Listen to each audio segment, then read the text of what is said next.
by every word. One text natin. But he answered and said, it is written, man shall not live by bread alone, but by every word that proceeded out of the mouth of God. Meron po isang pag-aaral, at ito ay pag-aaral ni Dr. Alan Laverson, na sumasagot sa katanungan na ganito. How long can a person survive? How long can they go without eating? Yeah. Gano'n raw ba itatagal na isang tao? Gano'n siya tatagal nang wala siyang kinakain? Mahirap yata yun, ano? Ngayon, ayon sa pag-aaral na sabi, the duration of survival without food is greatly influenced by factors such as body weight, kung medyo maganda ang pangatawan, matagal, genetic variation, hindi pumayos ang kanyang sistema ng kanyang pangatawan, other health consideration, marami yun, and most importantly, the presence and absence of dehydration, yung tubig sa katawan. Alam ba ninyo na si Mahatma Gandhi at the age of 74, si Mahatma Gandhi kasi siya ay yung non-violent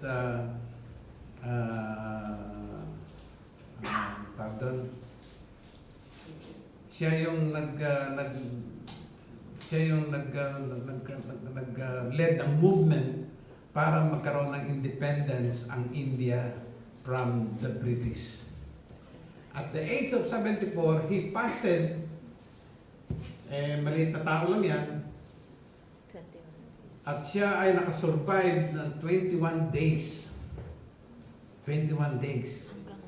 Tubig lang. Sisip lang siya ng tubig. At ayon sa pag-aaral, in 1997, the Medical Foundation for the Care of Victims of Torture cites well-documented studies reporting survivals of other hunger strikers for 28, 36, 38, and 40 days. Yan. Meron pala nakakatagal ng 40 days. Diba? Hindi nun, ano? Okay. Ngayon, ating pag-aralan, the passage, by every word. By every word. Yung ating binasang teksto ay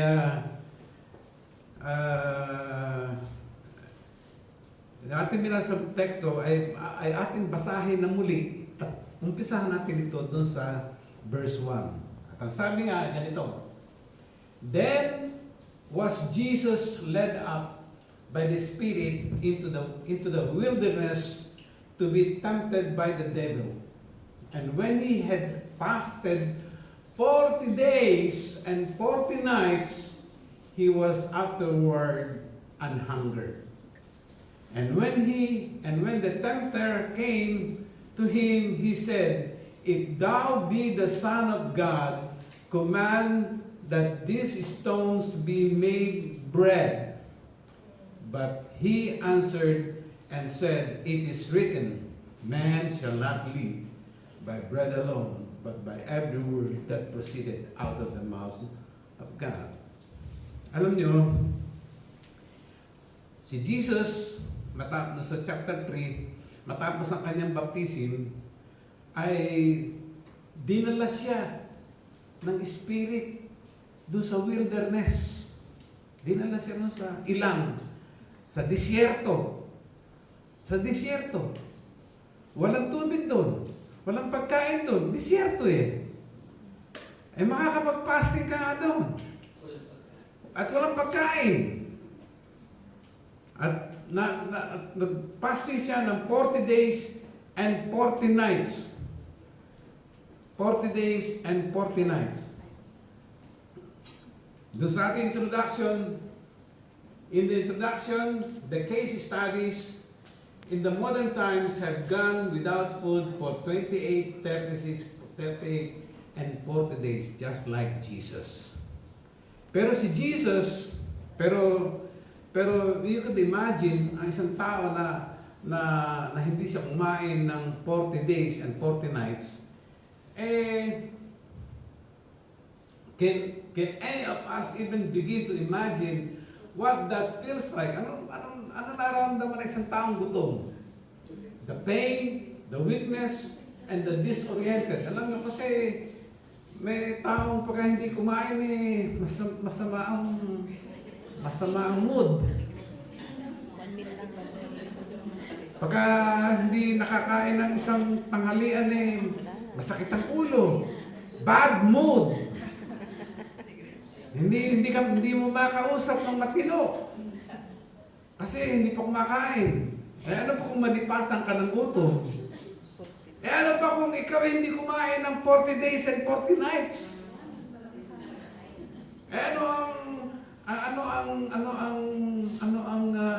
Ano ang mararamdaman mo sa iyong katawan? Ano ang maiisip mo? Ano ang unang mong iisipin pagka ikaw ay nag-fasting ka ng 40 days and 40 nights? Ano ang nasa isip mo? Kahit ano yan, kakainin mo. Di ba? Pero ano nangyari kay Jesus? Nung siya ay matapos ang kanyang fasting 40 days and 40 nights, siya ay tinempt ng diablo at ang sabi sa kanya, kung ikaw anak ng Diyos, gawin mong tinapay ang mga bato ito.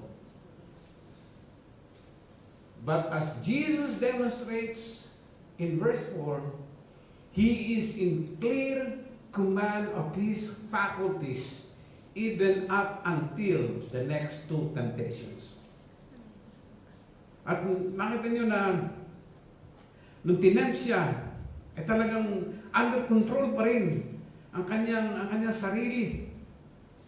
At sinabi niya at meron siya sinabi sa nagtukso sa kanya. At kahit na matapos yung tukso na yun, tinukso pa uli siya ng 2 beses. At hindi rin niya pinatulan yung tukso na yun. At ang nangyari nga, but when Jesus rebuffs, tinanggihan niya. When Jesus counters at kinantin at binalikan niya si Satanas, what exactly is he saying? He's saying that man shall not live by bread alone, but by every word that cometh or proceedeth out of the mouth of God. Hindi lamang sa tinapay na bumuhay ang isang tao, kundi sa pamamagitan ng mga salita o kataga na namumutawi sa bibig ng Diyos. Yun ang kanya sinasabi. Yun ang kanya sinabi doon sa kanyang kay Satanas. Today, sa araw na ito, we will answer 2 questions. Unang question, first, what does Jesus mean when He states that man lives by every word that comes from the mouth of God? Ano ibig sabihin ni Jesus noon? Nung sinabi niya kay Satanas yun? At bakit tumigil si Satanas nung nadinig niya yung sinabi ni Jesus na yun? Di ba? What is amazing about the word na sinabi ni Jesus na nakapagpatigil at nakasawata kay Satanas tungkol doon sa sinabi ni Jesus na yun? Di ba?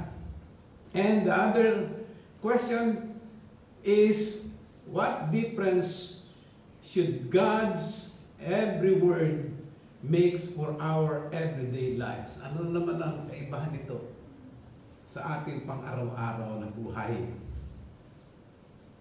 Ano ang ibig sabihin, madalas natin nadidinig itong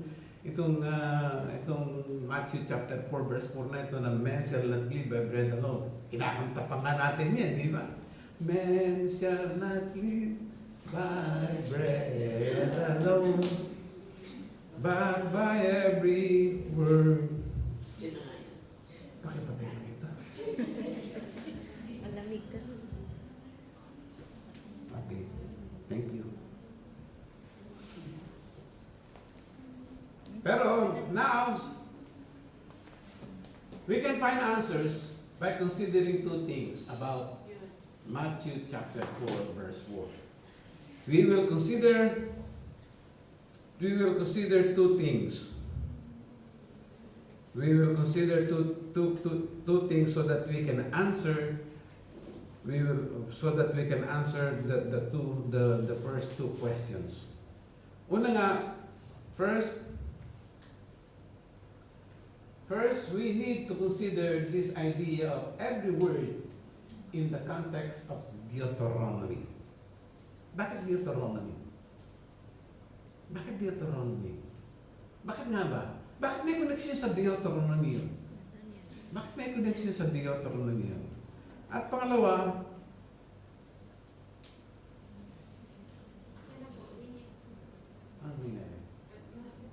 and the second, we need to consider this idea of every word in the context of the desert. That is, in context in which Jesus found himself when he spoke those words. Saan sinabi ni Jesus yung men shall not live by bread alone? Nandun siya sa desierto. Andun siya. Kaya na makikita natin at pag-aaralan natin, i-consider natin yung konteksto o yung kaugnayan nito tungkol dun sa sinabi ni Jesus. Okay. Pero basahin muna natin ang Deuteronomy chapter 8 verse 1 hanggang 10. At ito ang sinasabi. Every word in Deuteronomy. In Deuteronomy chapter 8 verse 1 to 10, ito ang sinasabi. Basa. All the commandments which I command thee this day shall ye observe to do, that ye may live and multiply, and go in and possess the land which the Lord sware unto your fathers. And thou shalt remember all the way which the Lord thy God led these 40 days in the wilderness, to humble thee and to prove thee, to know what was in thine heart, whether thou wouldest keep his commandments or no. And he humbled thee and suffered thee to hunger and fed thee with manna, which thou knowest not, neither did thy fathers know, that he might make thee know that man doth not live by bread only, but by every word that proceedeth out of the mouth of the Lord, that man live. Thy raiment wax not old upon thee, neither did thy coat swell these 40 years. Thou shalt also consider in thine heart that as a man chasteneth his son, so the Lord thy God chasteneth thee. Therefore thou shalt keep the commandments of the Lord thy God, to walk in his ways, and to fear him. For the Lord thy God bringeth thee into a good land, a land of brooks of water, mountains and depths that spring out of valleys and hills, a land of wheat and barley and vines and fig trees and pomegranates, a land of oil, olive and honey. Without scarceness thou shalt not lack anything in it, a land whose stones are iron, and out of whose hills thou mayest dig brass. When thou hast eaten and art full, then thou shalt bless the Lord thy God for the good land which he hath given thee. Yun ang koneksyon. Andyan siya. Yan, nandun ang koneksyon nung man shall not live by bread alone, but by every word that proceeded out of the mouth of God. Doon sa verse 3 ng Deuteronomy chapter 8 verse 3. Kaya nga sinabi ni Jesus Christ na it is written. Nasusulat. Saan nasusulat? Diyan sa Deuteronomy chapter 8 verse 3 na nakalagay diyan na hindi lamang sa tinapay nabubuhay ang isang tao kundi sa pamamagitan ng mga salita na namumutawi o mga kataga na namumutawi sa bibig ng Diyos. Andun yung koneksyon. Ngayon, kaya sinabi ni Jesus Christ yun kasi inaano niya, ino-inculcate niya do sa kay Satanas na merong plano ang Diyos do sa mga Israelita, subalit yung plano ng Diyos sa mga Israelita ay hindi natupad sapagkat hindi na nampalataya at hindi na naniwala yung mga at hindi sumunod yung mga Israelita. Pero ako, sinasabi ni Jesus Christ, merong plano ang Diyos para sa akin, pero ito'y tutuparin ko. Hindi doon sa gusto mo, kundi doon sa gusto ng Diyos. Kasi gusto ni Satanas kumain siya. Dahil nagugutom siya. Di ba? Legitimate yung temptation na yun eh. Kasi nagugutom ang tao. Anong una niyang dapat gawin? Kumain. Di ba? Kaya legitimate yung temptation na yun. Hindi mo masasabing temptation nga eh. Hindi mo masasabing temptation kung iisipin mo eh. Dahil ito ay pangangailangan ng isang tao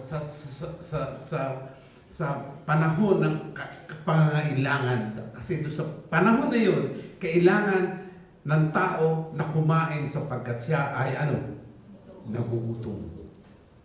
Amen. Yeah. Kaya nga ba,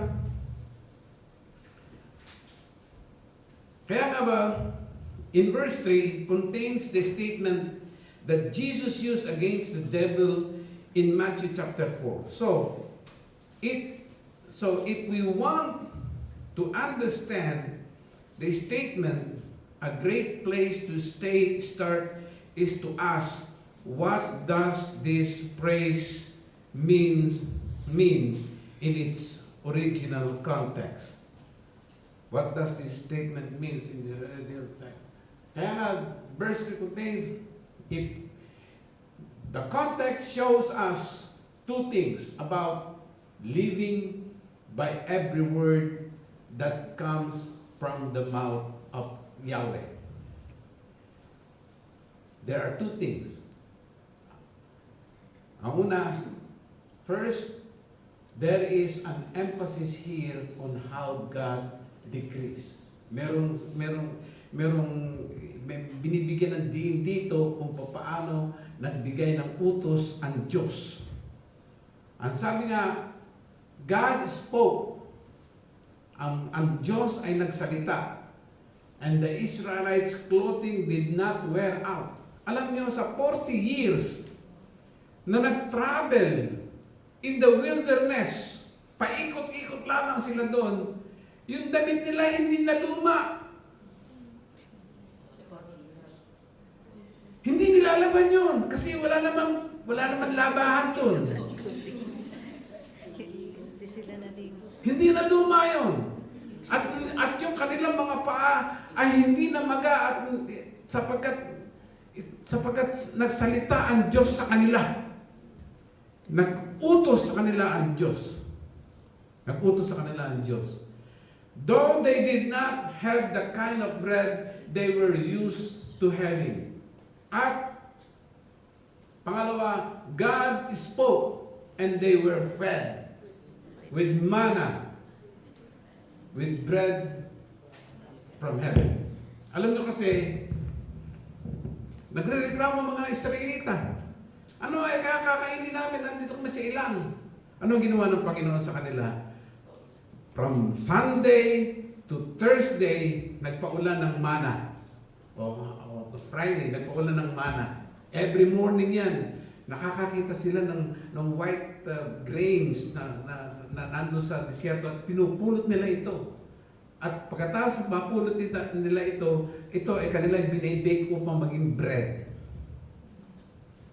Kaya itong manna, hindi nila alam kung ano to. Sapagkat yung salitang manna, ang ibig sabihin nun, what is it? What is it? Yung literally, ang meaning ng manna What is it? Ano ito? Kaya hindi nila maintindihan ito. Kaya nangyayari sa kanila, every morning, nagpipick up sila ng mana para i-bake nila, para maging tinapay nila for 40 years. Ngayon, ginagawa ng iba, namumulot sila ng mas marami para i-impact nila. Ano nangyayari? Inuuod naman. Kasi pagdating ng Friday, doble ang kanilang i-impactin sapagkat pagdating ng Saturday, hindi sila walang mana na uulan. Kaya pagka every Friday, doble ang kanilang pick up para nang noon, mayroon silang ma-bake para sa the following day. Ganon kabuti, ganon kabait ang Diyos para sa kanila. And ipinrovide sa kanila ng Diyos yan for 40 years. Nagsalita ang Diyos at sila ay nakakain ng mana, the bread from heaven. Nagsalita ang Diyos kung kaya't ang kanilang mga damit ay hindi naluma. Nagsalita ang Diyos kung kaya't ang kanilang mga paa ay hindi namaga sa kanilang pagtatravel. Yun yung by every word that proceeded out of the mouth of God. Nagsalita ang Diyos at sila ay nabuhay. Hindi lamang sa tinapay sila nabuhay, kundi doon sa salita ng Diyos na sinabi sa kanila. Nakuha ba niyo? And they have been led and fed for 40 years because God spoke His word and it happened. Nagsalita ang Diyos at nangyari ito. Ganun makapangyarihan ang salita ng Diyos. Amen. Kaya, their lives did not ultimately depend on what they could grow. Wala naman sila maiko-grow doon. Dahil nandun sila sa wilderness. Or produce. Wala naman sila maiko-produce doon sa lugar na yun. Or bake. Bake lang nila yung mana. And even plunder from the Egyptians. Their lives ultimately depended on what God determined. Kung ano yung gusto ng Diyos sa kanila, ay yun ang nangyari sa kanila. Amen. Amen. And in the same way, second, there is not only an emphasis here on how God decrees, but also on God directs. Hindi lamang iniutos sa kanila ng Diyos, kundi nagbigay pa ng direksyon ang Diyos ng kung ano ang kanilang gagawin. Kung ano lang gagawin. Una nga, God gives commandments. Moses was calling the people to do these things. What these things? Ano itong pinagagawa ng Diyos nila? God was calling them to keep His commandments. Kasi nung sila nakalabas na sa Egypt, tumawid sila sa Red Sea.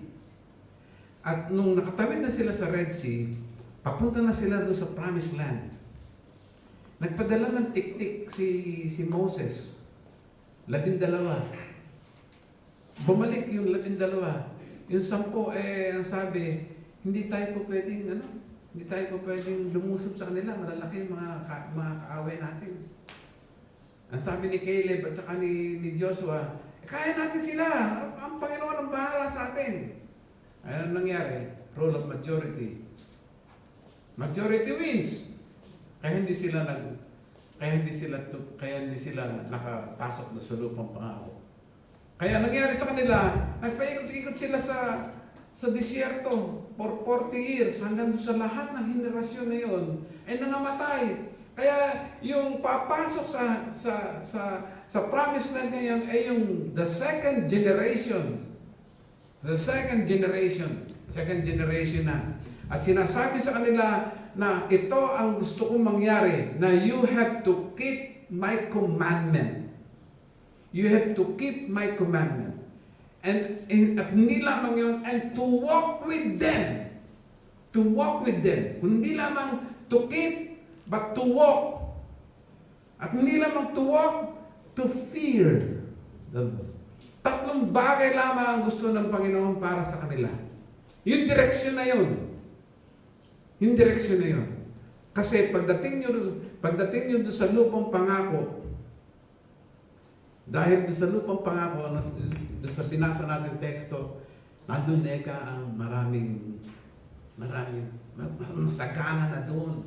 Marami na kayo aani mga prutas doon. Marami na kayo aani mga trigo doon. At marami ng mga pukyutan doon.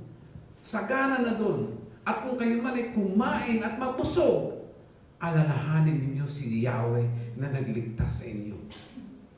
Kaya you have to keep the commandment, you have to walk with the commandment, and you have to fear the Lord. Yan ang gusto ng Panginoon sa kanila.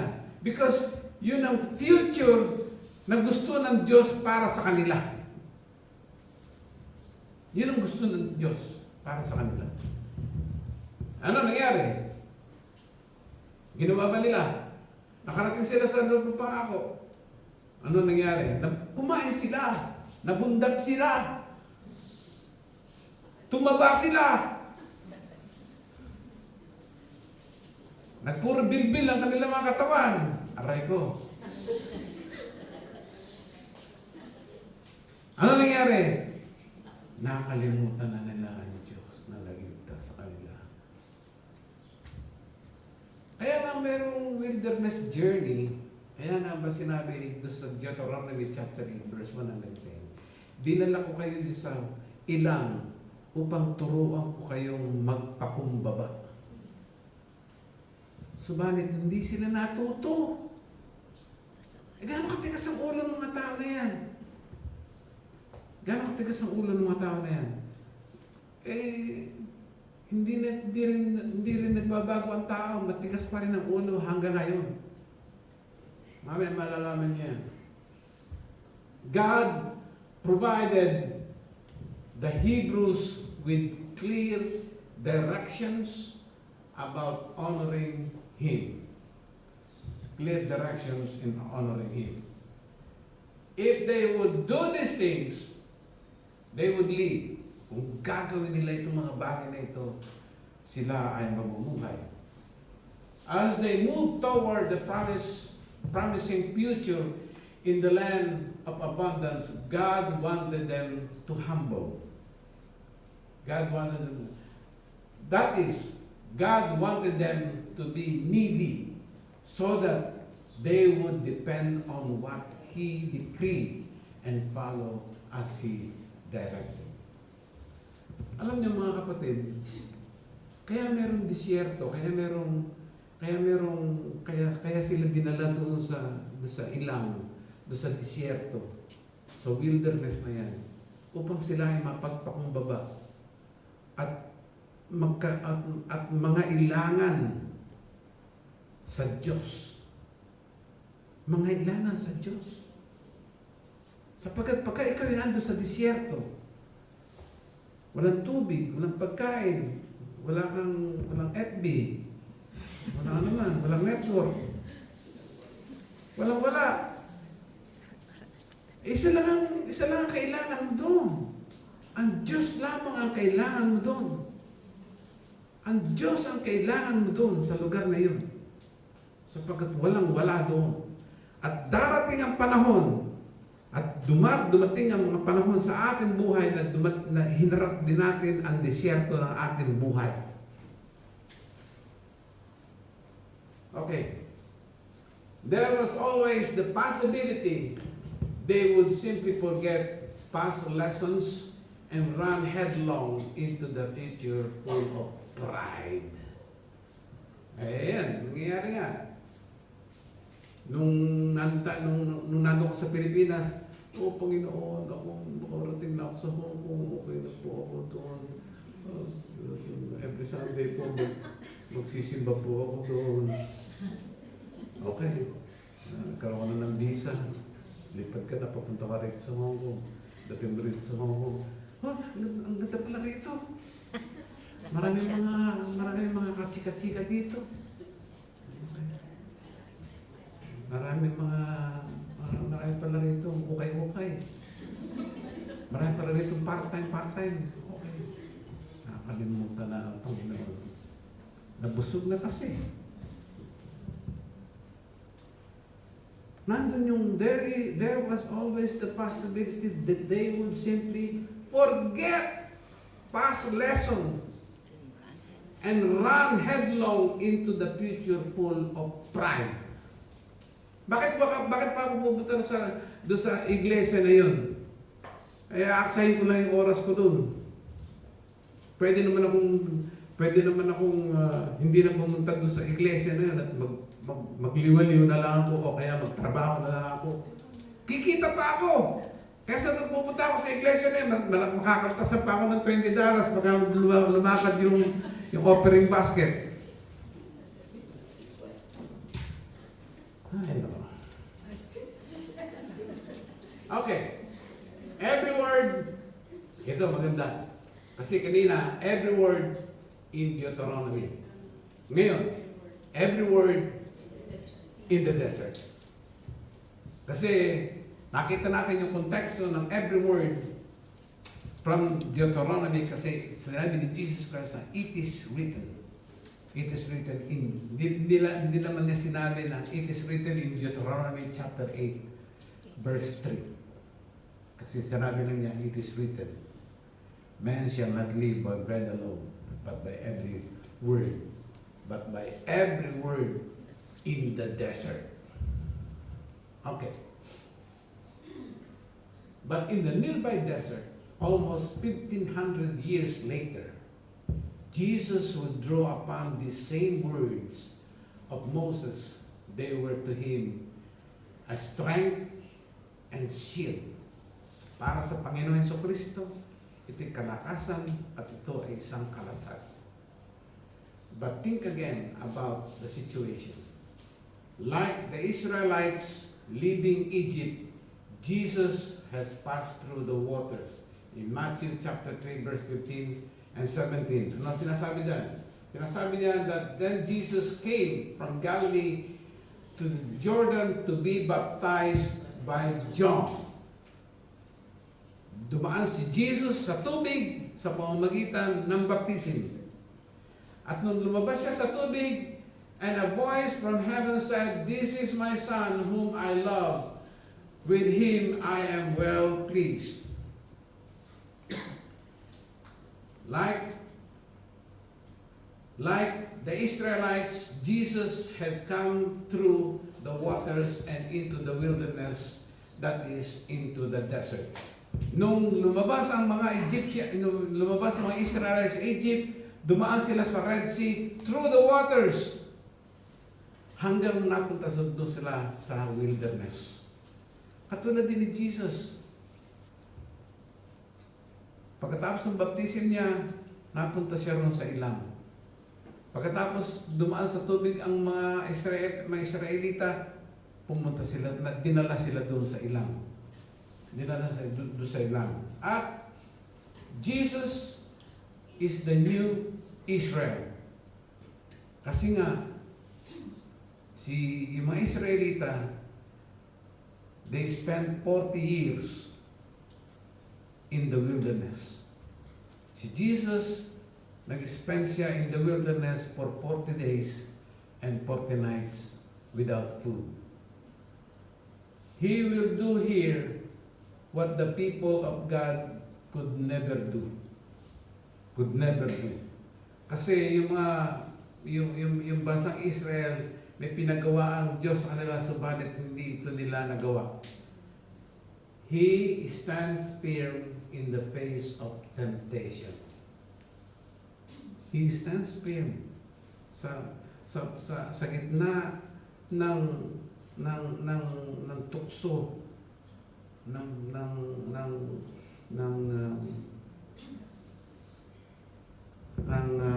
trials o tukso ay hindi siya ay nanatili siyang matatag. He does here what he will do throughout his ministry. And he obeys God perfectly. Ang mga Israelita, hindi nila ginawa ito at hindi nila natupad ang gusto ng Diyos para sa kanila. His identity, therefore, just as the Israelites were born into the family of the one man Israel, the completed people of God would be born again through this one man, Jesus. So why these words from Deuteronomy chapter 8 verse 3? Why did Jesus use these words? Bakit ginamit ni Jesus ito? Jesus had not eaten for 40 days. He was literally starving to death. But he will not follow the devil's advice to take matters into his own hand. Ang nag-uutos kay Jesus ay ang Panginoon Diyos. At gusto ni Satanas na sumunod si Jesus sa kanya. Pero hindi niya sinunod si Satanas. Ang sinunod ni Jesus ay ang utos ng Diyos Ama. Ano yun? His identity as the Son of God would not be confirmed by transforming rocks, but by trusting God the Father. Yung kanyang pagiging anak ng Diyos ay makukonfirm hindi dahil sa paggawa niya ng pag-turn yung bato ay gawin niya na tinapay. Hindi makukonfirm ang kanyang pagiging anak ng Diyos kasi sinasabi ni Satanas, kung ikaw nga ang anak ng Diyos, gawin mo tinapay itong bato na ito.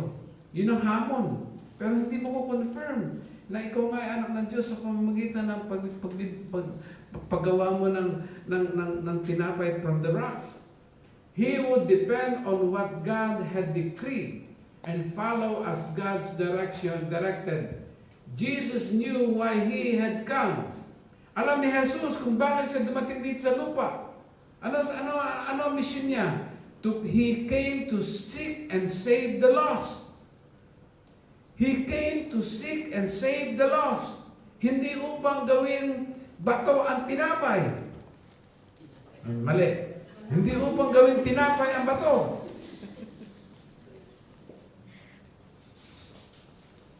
Tao lang ako, kaya nagkakamali ako.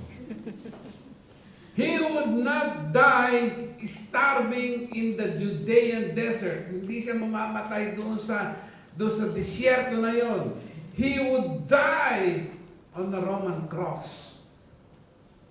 Hindi siya mamamatay doon sa disyerto, hindi siya mamamatay na gutom doon sa disyerto. Sapagkat sustain siya ng Diyos. Ano ang sustain sa kanya? Ano ang sustain sa kanya? And so he trusted that God would provide for him in the desert, just as He provided manna for the Israelites. So what kept Jesus going? Mababasa natin yan doon sa nung nagpunta kasi ang Panginoon Jesucristo doon sa Samaria. Nagpunta siya kay Jacob Well at nakatagpo niya doon yung Samaritan woman. At nung umalis yung Samaritan woman, dumating yung mga disipulo at ang tanong sa kanya, kumain na po ba kayo? Ang sabi ni Jesus ay ganito. Ang sabi niya, my food, said Jesus, is to do the will of Him who sent me and to finish His work. Yun ang kanyang pagkain. Hindi yung literal na tinapay. Yun ang nagsusustain sa kanya to do the will of Him who sent me and finish His work. Naiinip na ba kayo?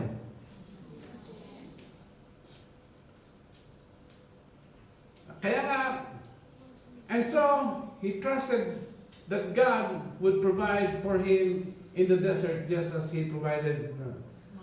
Okay, this was the perfect.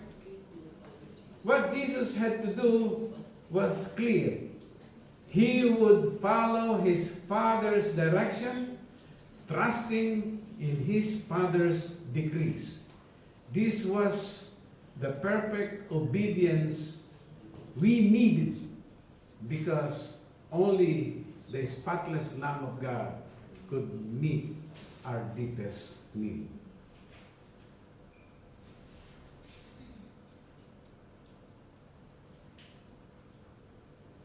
Okay.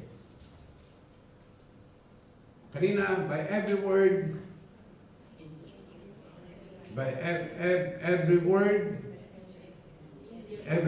in Deuteronomy, every word in the desert, by every word, every day. Every day.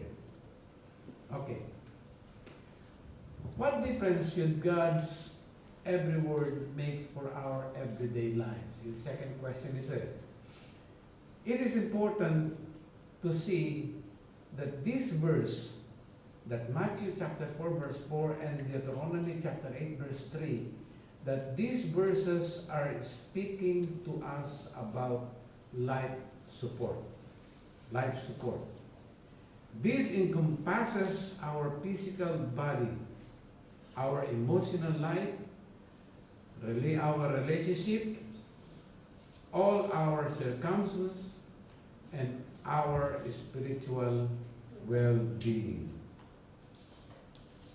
What supports our life? What supports our life? What supports our life? Ano susuporta na ating buhay? Okay. Man shall not live by bread alone, but he shall live in this way, by every word that comes from the mouth of God. Paano nagsusupport ang ating buhay? Okay? Medyo malalim ito. And this is true of every single person. Every person who had lived is living and will live on this planet. Okay. Ano sabi? Sabi ni Pablo doon sa mga taga-Athenian, mga sinasabi ni Pablo doon sa mga taga-Athena ay ganito. Mga taga-Athena na hindi naniniwala sa Diyos. Ang sabi niya ay ganito, and He is not served by human hands as if He needs anything, because He Himself gives what? All men life and breath and everything else. Yan ang sabi ni Pablo. Lahat ng tao, mananampalataya ka man o hindi, lahat ng tao sa ibabaw ng mundo, ang buhay niyan ay galing sa Diyos. Siya ang nagbibigay ng hininga sa kanila at lahat-lahat ng pangangailangan nila. Kaya yan ang nagsusupport sa atin sapagkat yan ay binigay ng Diyos. Nangyari yan dahil sinabi yan ng Diyos. Sinabi yan ng Diyos. Ano sabi sa Genesis chapter 1, nanlikhain niya ang buong mundo. Nanlikhain niya and let there be light. Nagkaroon ng light. Kaya may liwanag kasi nagsalita ang Diyos. Kaya mayroong mga hayop kasi nagsalita ang Diyos. Kaya may yung mga punong kahoy kasi nagsalita ang Diyos. Kaya merong hangin kasi nagsalita ang Diyos. Kaya merong tao sapagkat hiningahan siya ng Diyos. Kaya lahat ng bagay ay galing sa salita ng Diyos. Kaya men shall not live by bread alone, but by every word that proceeded out of the mouth of God. Ano pa sabi ni Jesus Christ? That you may be sons of your Father in heaven. He causes what? Siya ang nagpapasikat ng araw sa mga masama at sa mga mabubuti. At nagpapadala ng ulan doon sa mga righteous and unrighteous. Common grace. Lahat ng tao nakikinabang yan. Yung hangin. May pinipili ba ang hangin? Wala. May pinipili ba ang ulan? Sasabihin sa iyo na, oy, kayo hindi kayo karapat-dapat na tumanggap ng ulan. Ay, ulan, hindi tama yan. At wala yan. Hindi kayo karapat-dapat na sikatan ng araw. Ano ba yan? Lahat ng tao ay nakikinabang dyan. Kasi yan ay sinalita ng Diyos. Kaya ito ay nagsusupport sa ating buhay. Ito yung life support. What supports you? What support us? Hindi yung salita ng ating Panginoon. And sinabi mo sa Acts chapter 14 verse 17, yet He has not left Himself without testimony. He has shown kindness by giving what? Rain from heaven and crops in the season. He provides you with plenty of food and fills you with your hearts with joy. Merong kanta na, in Him we live and move and have our being. In Him we live and move and have our being. Nothing is too difficult for Him. Kaya nga ba, lahat ng bagay ay galing sa Diyos. Sapagkat yan ay sinalita, lahat na yan ng Diyos. Kaya dapat tayo magbumuhay dyan. Amen. Amen. At no sa Psalm chapter 145 verse 16, you open your hand and satisfy the desire of every living thing. Every. Lahat. Walang tinangi. Walang tinangi. Kundi lahat ng tao ay nakikinabang dyan, lahat ng bagay ay nakikinabang dyan. Kaya nga, all of us will have what we might call desert days. Those times in which our neediness becomes increasingly apparent, in which maybe we become painfully aware of our needs. Alam nyo, pagka dumating ka sa desert days, ito yung panahon ng pagsubok. Kaya ikaw ay dinala ka doon sa desert days, dinala ka doon sa pagsubok, mayroong isang layunin sa iyo ang Diyos. For you to humble. Ngayon, kung dumadanas ka ng pagsubok at hindi ka pa nagpapakumbaba, ano kang klaseng tao? Katulad ka rin ng mga Israelita na mataas ang pride. Kaya nga, isang Kristiyano, dumadaan sa pagsubok. Dumadaan tayo sa lahat ng mga pagsubok para tayo ay to humble us. Turuan tayo ng leksyon. Kasi, baka umiere ka na. Kaya pansinin ninyo. Pagka dumadanas ka ng pagsubok, isipin mo, evaluate mo yung sarili. Nagmamalaki na ba ako sa Panginoon? Nagmamataas na ba ako sa Panginoon? Kaya ako dumadanas ng pagsubok upang mangyari nga na ako ay ibaba ng Panginoon. Yun ang desert days. Kaya nga idinaan ang mga Israelita doon sa ilang, doon sa desert para sila ay to humble. Pero hindi sila natuto.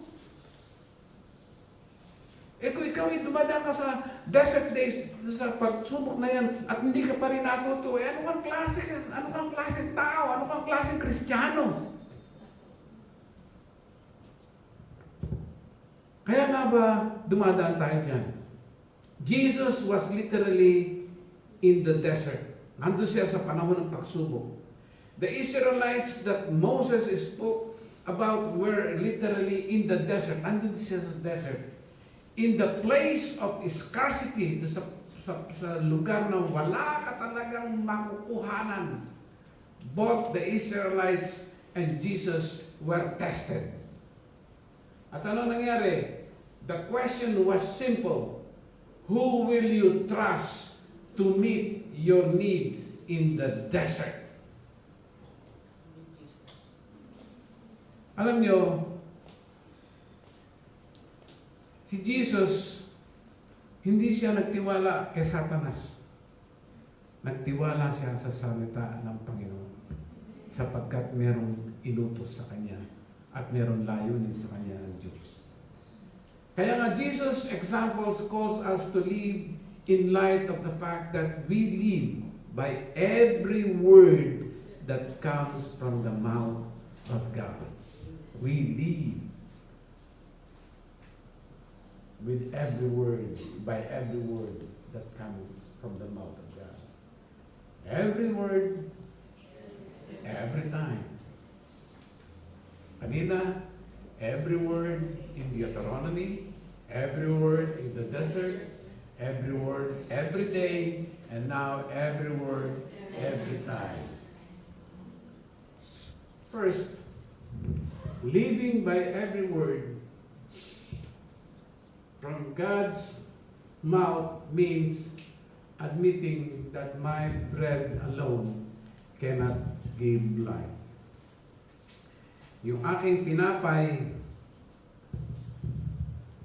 kung ano man yung aking ina-admit natin, dapat admitin natin sa buhay natin, na yung aking tinapay, literally tinapay, o ibig sabihin, metaphorically tinapay, ibig sabihin nun, ay yung aking kalakasan, yung aking kagandahan, yung aking katalinuhan, yung aking kaabilidadan, yung aking mga tinatamasa sa buhay na ito ay walang kabuluhan.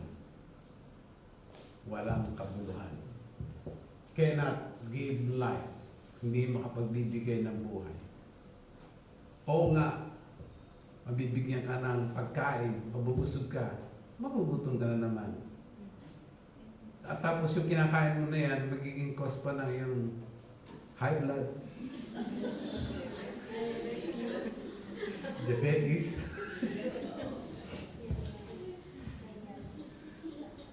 cancer. It literally will not give life. Only God's word. Amen. And second, living by every word from God's mouth means acknowledging that I live according to God's decree. Ano ang gusto ng Diyos sa iyo? Ang sabi nga doon sa Romans 8, verse 28, all things work together for good for those who love God, for those who are called according to His purpose. May purpose ang Panginoon sa iyo. Kung mahal mo ang Diyos, kung ano man ang nangyayari sa buhay mo na yan, para sa ikabubuti mo yan. Huwag mong tanungin ang Diyos, Huwag mong tanongin ng Diyos sapagkat katulad ka rin ni Job, mapagtanong ka, bandang huli sasagutin ka rin ni Job ng katanong ang Diyos at sasabihin mo, tamimi na po ako Diyos.